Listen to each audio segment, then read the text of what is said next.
APJ Abdul Kalam के अनमोल विचार युवाओं में सकारात्मकता का संचार करने का कार्य करते हैं।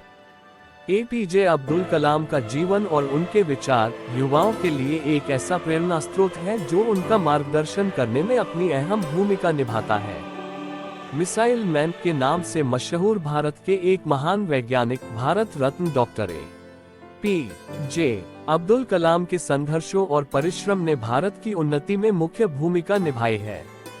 विद्यार्थियों को डॉक्टर ए.पी.जे. अब्दुल कलाम के विचारों को पढ़ने से एक नई प्रेरणा मिलती है, जिसके लिए विद्यार्थियों को अपने जीवन में एक बार ही सही डॉक्टर कलाम के विचार जरूर सुनना चाहिए।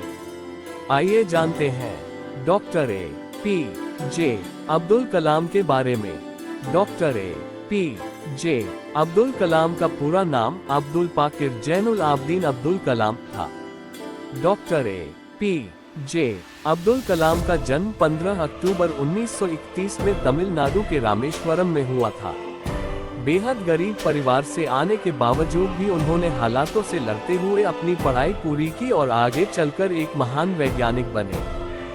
डॉक्टर कलाम ने ही देश को पहली बैलिस्टिक मिसाइल दी थी। साथ ही उन्होंने टेक्नोलॉजी के क्षेत्र से जुड़ी कई अहम जिम्मेदारियों को सफलतापूर्वक निभाया। भारत रत्न से सम्मानित और भारत का मिसाइल मैन कहे जाने वाले मशहूर वैज्ञानिक डॉक्टर ए.पी.जे. अब्दुल कलाम ए.पी.जे.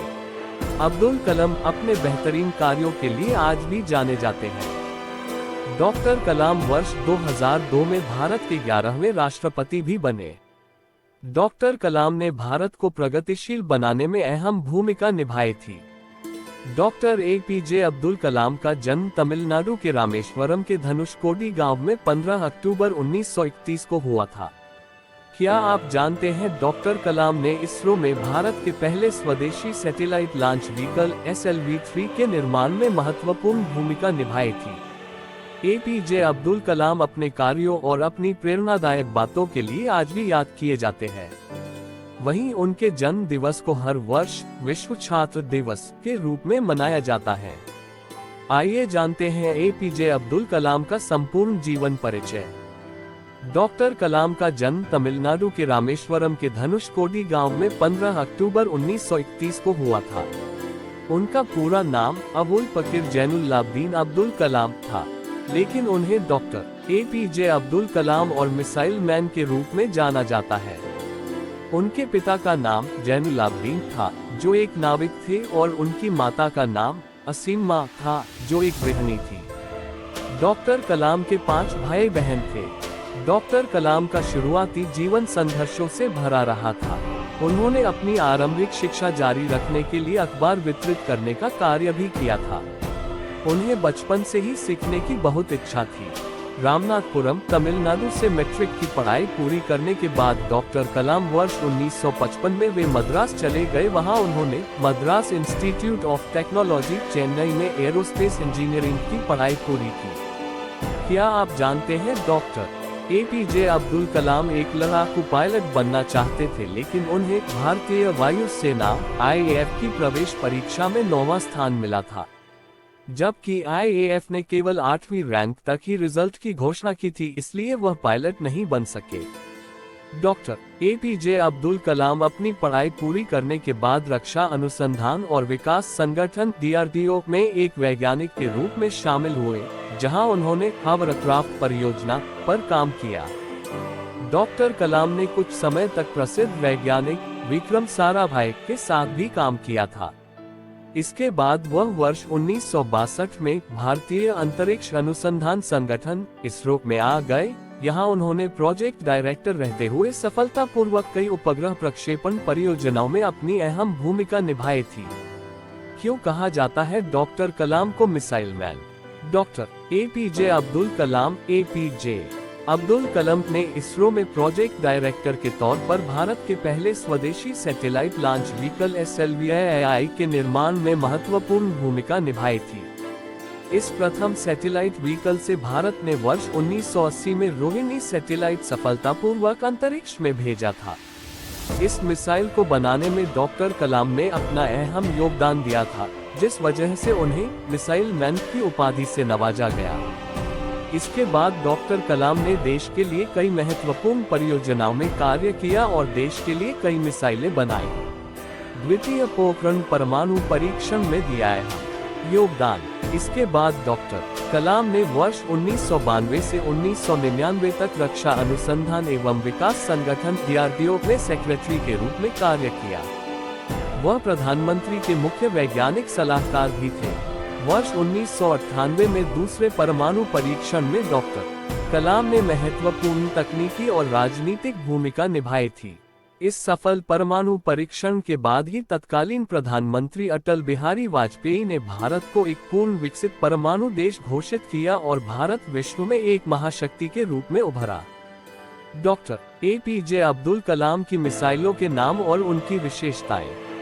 पृथ्वी सतह से सतह तक कम दूरी की बैलिस्टिक मिसाइल, रेंज -150-300 किलोमीटर, परमाणु हथियार ले जाने में सक्षम। अग्नि re-entry technology demonstrator, short range ballistic missile, range 700-900 kilometre. त्रिशूल शॉर्ट रेंज, सतह से हवा में वार करने वाली मिसाइल, रेंज 12 किमी। नाग एंटी टैंक मिसाइल, दागों और भूल जाओ प्रणाली पर आधारित, सभी प्रकार के मौसम में काम करने में सक्षम। आकाश मीडियम रेंज, सतह से हवा में वार करने में सक्षम, रेंज 18 किमी। ब्रह्मोस लड़ाकू विमानों, पनडुब्बियों, युद्धपोत के साथ साथ जमीन पर मौजूद सिस्टम समेत कई अलग अलग प्लेटफॉर्म की मदद से लॉन्च किया जा सकता है। स्पीड 9000 किलोमीटर प्रति घंटा, ध्वनि की गति से भी तेज, रेंज 300 किलोमीटर से 800 किलोमीटर के बीच। डॉक्टर APJ अब्दुल कलाम का राजनीतिक सफर। डॉक्टर APJ अब्दुल कलाम 18 जुलाई 2002 को भारत के 11वें राष्ट्रपति बने। क्या आप जानते हैं कि डॉक्टर कलाम भारत के सर्वोच्च नागरिक सम्मान भारत रत्न प्राप्त करने वाले भारत के तीसरे राष्ट्रपति थे। बता दें कि डॉक्टर कलाम से पहले वर्ष 1954 में डॉक्टर सर्वपल्ली राधाकृष्णन और वर्ष 1963 में डॉक्टर जाकिर हुसैन को ये सम्मान प्रदान किया गया था। डॉक्टर कलाम वर्ष 2002 से 2007 तक भारत के राष्ट्रपति पद पर आसीन रहे और इसके बाद उन्होंने फिर से राष्ट्रपति चुनाव न लड़ने का फैसला किया। राष्ट्रपति के पद से मुक्त होने के बाद डॉक्टर कलाम ने देश के विभिन्न कॉलेज संस्थानों में अध्यापन कार्य किया और कई पुस्तकें लिखी। डॉक्टर कलाम का निधन। डॉक्टर कलाम ने विज्ञान और अंतरिक्ष के क्षेत्र में अपना अतुलनीय योगदान दिया है, जिसकी वजह से उन्हें वर्ष 1997 में भारत के सबसे प्रतिष्ठित पुरस्कार भारत रत्न से भी सम्मानित किया गया था। उन्होंने अपने जीवन के बहुत से वर्ष रक्षा अनुसंधान और विकास संगठन DRDO के लिए काम करते हुए बिताए थे। देश का सर्वोच्च पद पर रहने के बाद भी डॉक्टर कलाम हमेशा अपना जीवन सादगी के साथ जीते रहे। उनका स्वभाव बेहद सहज, सरल और विनम्र था। वे हमेशा खुद को एक वैज्ञानिक और शिक्षक की तरह ही देखा करते थे। लेकिन 27 जुलाई 2015 को भारतीय प्रबंधन संस्थान IIM शिलोंग में व्याख्यान देते समय हृदय गति रुकने से अचानक उनका निधन हो गया। डॉक्टर APJ अब्दुल कलाम की उपलब्धियां। Doctor APJ Abdul Kalam APJ Abdul Kalam ने अपने जीवन में बहुत सी विपरीत परिस्थितियों का सामना किया था, लेकिन जीवन में उन्होंने कभी भी कठिन परिस्थितियों के आगे हार नहीं मानी। यही वजह रही है कि उनका जीवन आज भी युवाओं के लिए प्रेरणा का स्रोत रहा है। डॉक्टर कलाम को उनके कार्यों के लिए बहुत से राष्ट्रीय और अंतर्राष्ट्रीय पुरस्कारों से सम्मानित किया गया था। डॉक्टर कलाम के एक अनमोल विचार, अगर तुम सूरज की तरह चमकना चाहते हो तो पहले सूरज की तरह जलो। आशा है आपको डॉक्टर APJ अब्दुल कलाम पर हमारा ये ब्लॉग पसंद आया होगा। ऐसे ही अन्य महान व्यक्तियों के बारे में जानने के लिए चैनल को सब्सक्राइब करें और मेरे चैनल मैक प्राइम के साथ बने रहें।